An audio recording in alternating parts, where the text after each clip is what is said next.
A leitura de microexpressões faciais é uma ciência?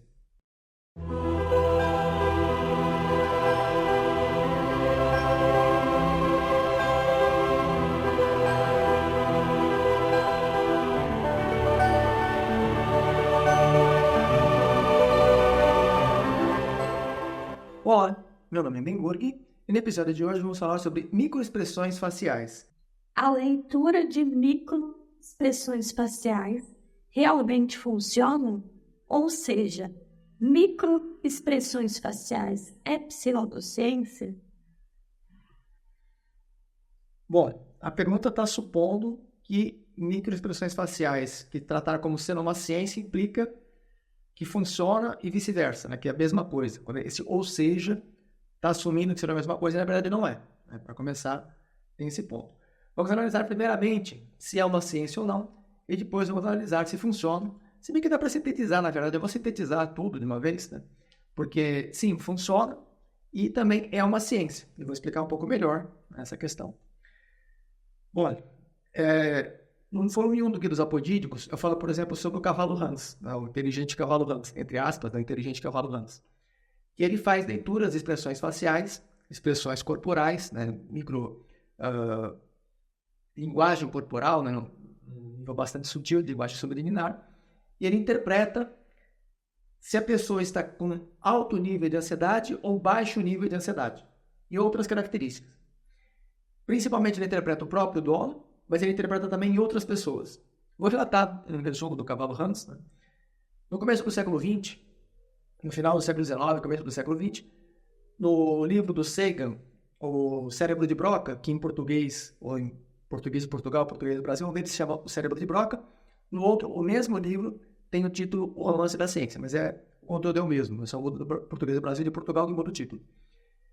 Nesse livro, o Sagan apresenta vários casos desse tipo, e um dos que me chamou a atenção foi justamente do cavalo Hans, que eles faziam perguntas para o cavalo sobre questões de história, geografia, matemática, etc. E o cavalo respondia com uma alta taxa de acertos. Ele respondia batendo a pata no chão uma quantidade de vezes suficiente até alcançar a alternativa que lhe seria oferecida, ou até dar o número que correspondesse à resposta, se fosse uma questão de aritmética. Então, por exemplo, qual é a raiz quadrada de 16? Né? O cavalo batia a pata no chão 4 vezes e parava. Se perguntasse, por exemplo, sei lá, a capital da Tunísia, né?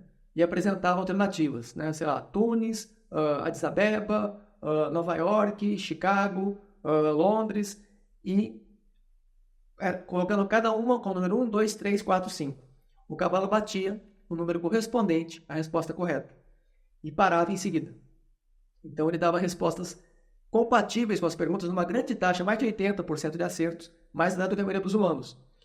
E fizeram vários estudos para verificar se havia alguma fraude. Né? Então investigaram psicólogos, outros cientistas de outras áreas, tentaram detectar fraudes e não detectaram. E a explicação que eles deram, que apresentaram no Cosmos, inclusive no Cosmos não, no Romance da Ciência, do Sagan, é justamente de que o cavalo, ele interpretava, vou colocar um pouco mais de detalhes, né? Eles verificaram, como alguns testes que fizeram, foram colocar o dono longe do cavalo, fora do campo de visão do cavalo, colocar o dono muito longe, em outra cidade, dentro da casa, uma região afastada do cavalo, que não conseguisse enxergar o dono, e verificaram de que maneira isso interferia na taxa de acerto. E verificaram que, de fato, quando o dono não estava presente, a taxa de acertos caía, era menor. Porém, tanto fazia se o dono estivesse em outra cidade, ou se o dono estivesse apenas fora do campo de visão, mas ainda próximo do cavalo, era suficiente para que caísse e caia na mesma proporção. Então, esse foi um indicativo para tentar interpretar o que acontecia. E no final concluíram que muito provavelmente o cavalo ele não era. Tinha pessoas que sugeriram que era a possibilidade de que ele fosse um erudito do século XVIII, né, que ele teria reencarnado no cavalo, uma pessoa que reencarnou no cavalo. Teve várias explicações de contatos com alienígenas, né, de que o cavalo tem poderes sobrenaturais, etc. E a explicação mais racional foi justamente de que o cavalo ele identificava em microexpressões na pessoa se ela estava ansiosa ou não. Porque quando fazia a pergunta, o dono do cavalo estava presente, o dono ficava ansioso até que o cavalo batesse o número suficiente de vezes com a pata no chão. E quando ele batia o número suficiente, o dono relaxava, porque ele falava, agora ele acertou. E aí o cavalo parava de bater. E o cavalo ganhava um torrão de açúcar. Cada vez que ele acertava, ele ganhava um torrão de açúcar. Então o que acontecia? O cavalo ele percebia que se ele Quando ele ouvisse vozes daqueles animais que eram os humanos, que ele não entendia o que eles falavam, mas ele ouvia eles pronunciando sons.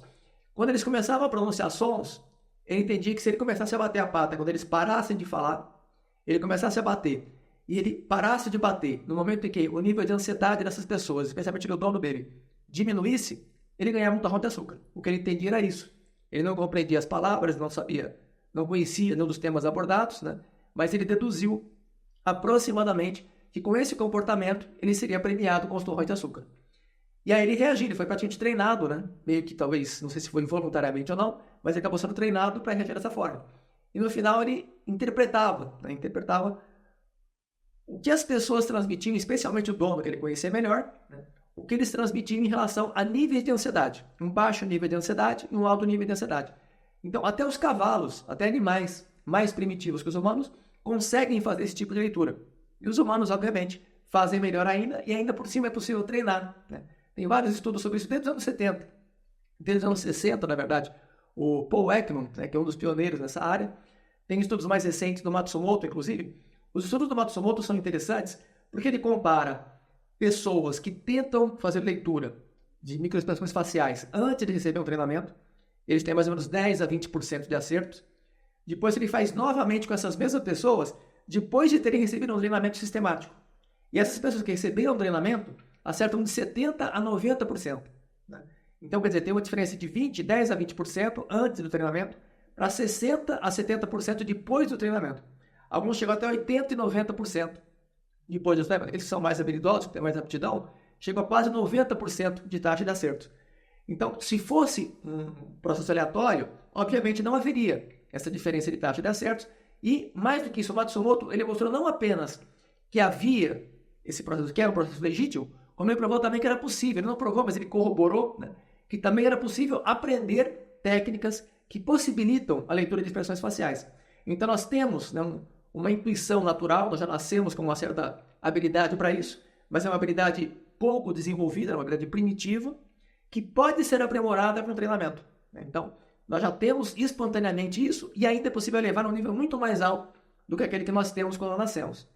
Então, sim, é uma ciência, né? Uma técnica muito bem testada. Há vários outros experimentos além desse. Esse do Matsumoto são os mais completos, porque ele testa com expressões mais nítidas, né? mais básicas, e testa também com microexpressões. E ele compara pessoas antes do treinamento e depois do treinamento. E ele compara também várias semanas depois do treinamento. Quer dizer, ele verifica se, além da pessoa, naquele treinamento, ter aprendido a usar a técnica, se ela preservou aquele conhecimento a longo prazo. Que é mais ou menos como andar de bicicleta. Né? As pessoas, por exemplo, as crianças na escola, elas fingem que memorizam questões de matemática, de geografia, de história, e depois elas esquecem. Então elas não aprendem de fato, elas apenas memorizam temporariamente, guardam aquilo na memória de curto prazo e depois acabam esquecendo. No caso dessa técnica, não. Ela é mais semelhante a andar de bicicleta, realmente. Você aprende e você continua usando por muito tempo. Né? Os testes que ele fez foram durante algumas semanas, mas provavelmente continuam também funcionando durante anos. Não há experimentos que eu saiba em relação a isso, né, de longuíssimo prazo, mas até algumas semanas depois, as pessoas continuavam conseguindo aplicar as mesmas técnicas. Então, é de fato uma ciência, né? Ela atende os critérios de cientificidade do Popper, do Lakatos, os critérios. Depende de quais critérios se considera, por exemplo, do Fareba, que são critérios muito mais inclusivos, elas atendem mais facilmente ainda. Né? Então, todos os critérios de cientificidade são atendidos, inclusive os mais rigorosos, que são os de Popper e Lakatos. Além disso, tem inclusive IAs que fazem esse tipo de leitura. Né? Então, se não fosse uma ciência, não seria possível descrever o método de forma objetiva e quantitativa, de modo que pudesse ser implementada e aplicada por inteligência artificial. Então, se é possível aplicar, obviamente é porque é científico, é quantificável e é possível ser descrito por métodos objetivos, por critérios objetivos. Isso, se não me engano, se chama NOLUS, que é uma das IAs que faz isso, e ela tem uma taxa de acerto de mais ou menos 90%. Então, ela reconhece expressões faciais, inclusive microexpressões faciais, com uma taxa de acerto de aproximadamente 90%. Os humanos, quando eles fazem, os especialistas humanos, quando eles fazem a detecção das expressões em tempo real, né, comparando a pessoa que está ao vivo, eles estão conversando com a pessoa e analisando, eles acertam de 60% a 90%. E quando eles analisam em vídeo, eles gravam um vídeo, 60 quadros por segundo, e depois eles passam o vídeo várias vezes, passam pausando, reduzindo a velocidade, analisando com mais cuidado, eles conseguem acertar 99%. Chegou até 99% de acertos, até um pouco mais de 99% de acertos. Então, é uma ciência, é uma técnica que pode ser aprendida com treinamento.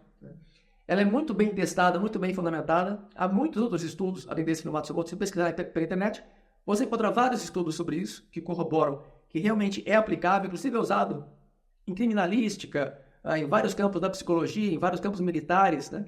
É amplamente utilizado para muitas finalidades diferentes e é muito bem corroborado por diferentes experimentos, por diferentes métodos.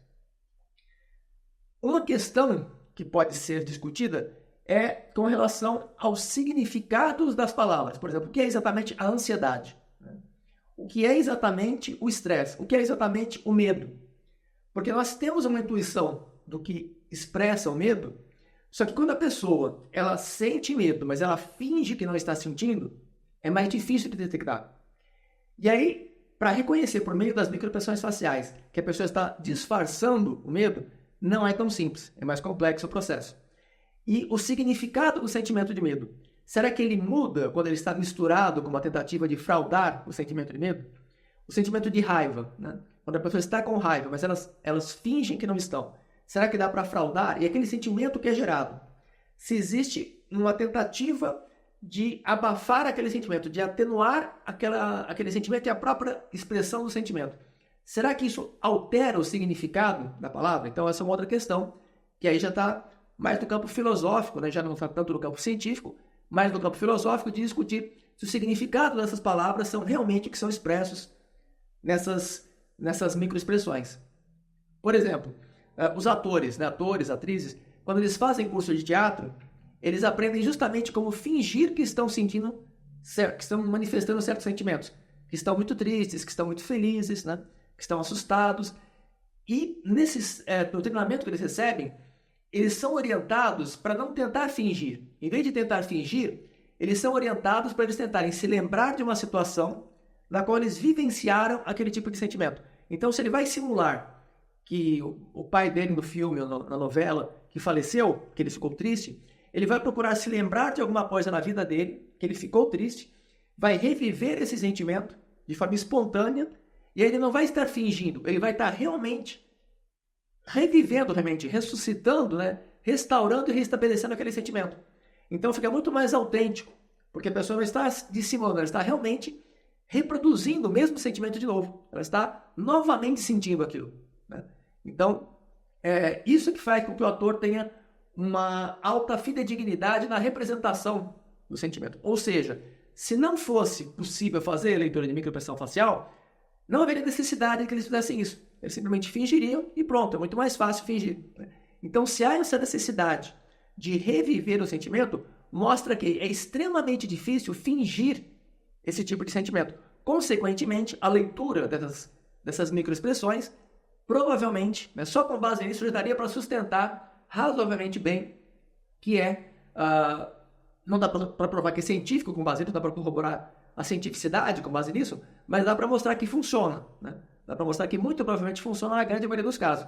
E com base nos estudos do Matsumoto, do próprio Paul Ekman, do Hubble, né, que não tem nada a ver com o Edwin Hubble do telescópio, o Hubble psicólogo, né?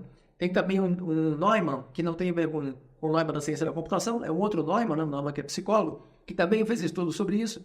Então tem o Frieden, né? Tem várias pessoas, vários psicólogos, vários cientistas cognitivos, vários psicólogos experimentais, que fizeram diferentes estudos para investigar com humanos, principalmente, e tem estudos, inclusive, com animais, né? Cachorros, por exemplo.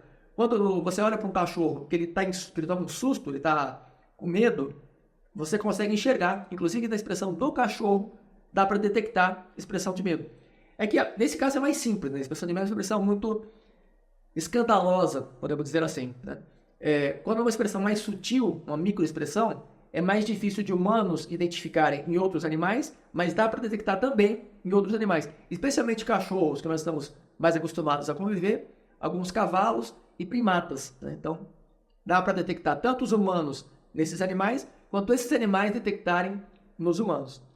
Portanto, as respostas para os dois casos, né, são sim, é uma ciência de fato, uma ciência muito bem estabelecida, muito bem corroborada, e também é uma ciência que funciona, porque tem ciências que podem não funcionar, que podem ser científicas, teorias que podem ser científicas, mas não funcionam, e outras que podem funcionar sem que sejam científicas. Então, essa parte da pergunta que fala, ou seja, esse ou seja, não está muito correto, né, na pergunta, porque ele está assumindo uma hipótese errada de que sendo científica funciona e vice-versa, e não é necessariamente assim. E no caso das microexpressões faciais, a leitura dessas microexpressões, ela funciona e também é científica. Enfim, então, sim, é uma ciência e é muito bem corroborado e funciona de fato. Os pontos que podem ser questionados com relação à sintonia fina, né, do significado das palavras que estão associadas aos sentimentos. Porque nós temos o significado das palavras, que é um símbolo abstrato do sentimento em si. Temos a representação facial e a expressão corporal daquele sentimento, né? E o próprio sentimento. Então, temos 3 elementos, né? três entidades, 3 processos. Né? Então, temos a palavra precisa ser uma fiel representação do sentimento. O sentimento ele vai ser externalizado por meio das microexpressões. E essa palavra muitas vezes não é exatamente, ela não significa exatamente aquilo que está sendo expresso. Então, nós temos diferentes culturas, inclusive, por exemplo, a palavra saudade. Né? A palavra saudade, ela não tem similar em outros idiomas, ela só existe, pelo que eu saiba, pelo menos, só existe em português. Talvez existem mais alguns outros dialetos, eu não saberia dizer, não sou especialista em linguística, né? Mas que eu saiba, só em português que existe a palavra saudade. Não existem sinônimos acurados e completos para representar a saudade. Outras, por exemplo, beija-flor. Né? Existe a palavra colibri, que é o equivalente ao beija-flor, mas o próprio beija-flor, não existe uma expressão equivalente ao beija-flor em outros idiomas. Eles usam o termo colibri, equivalente ao colibri. E os sentimentos, de um modo geral, eles podem ter essa limitação da significação numa palavra que tenta representar o sentimento. Nós fazemos isso meio que por indução finita, né? Porque nós não temos uma definição nas palavras, nós temos conceituação, e a conceituação é determinada por indução finita. Então, nós não sabemos exatamente o que é aquele sentimento. Não conseguimos determinar de forma completa o que são esses sentimentos. E temos uma palavra que está associada, mas o que significa, por exemplo, amor? Para mim, não é necessariamente o que significa amor para uma outra pessoa, ou para uma outra, ou para outra. Várias pessoas diferentes podem interpretar de maneira um pouco diferente o significado de uma certa palavra. Então, quando se fala, quando certo sentimento está sendo expresso, né, por microexpressões, o significado desse sentimento pode não ser unívoco, pode haver um pouco de divergência de opiniões em relação a isso. Mas isso não anula nem a cientificidade, nem a eficácia. Porque essa é uma sutileza de um nível mais elevado, né, de análise. Mas para uma análise preliminar, se funciona e se é científico, sim, funciona e é científico. Com relação a esses detalhes do significado das palavras, aí já é uma outra questão, né, que nem é tão importante, porque se você vê que a pessoa expressa na fisionomia traços que denunciam medo, se o medo não é exatamente a palavra mais adequada, se existe uma outra palavra mais apropriada para isso, não é tão importante. O importante é que vai ser algo parecido com medo, muito parecido com medo. E mesmo que a palavra não expresse muito bem, o que você está enxergando, você conhece mais ou menos o que significa aquilo, mesmo que você não saiba a palavra que é utilizada, né? Você identifica aquele conjunto de características representa do sentimento da pessoa. Se você já sentiu aquilo alguma vez, você identifica aquilo na fisionomia e na linguagem corporal da outra pessoa. Então, mesmo que não houvesse uma palavra associada, você identificaria o tipo de sentimento que você já teve, né? Então, dá para relacionar dessa maneira. Não vou aprofundar muito mais, mas de modo geral é basicamente isso, né? Então, as respostas são sim e sim. É uma ciência, né? Uma ciência muito bem corroborada e é muito funcional, muito eficaz, com alta taxa de acerto, maior taxa de acerto que a maior parte de outros métodos usados em psicologia, né? E tinha um seriado, inclusive, que a Tamara tinha me recomendado, assisti praticamente todos os episódios, né? Que trata justamente dessa questão de linguagem, né? De microexpressões faciais. E é basicamente isso, né? Então, obrigado a todos pela atenção e até breve, se Deus quiser.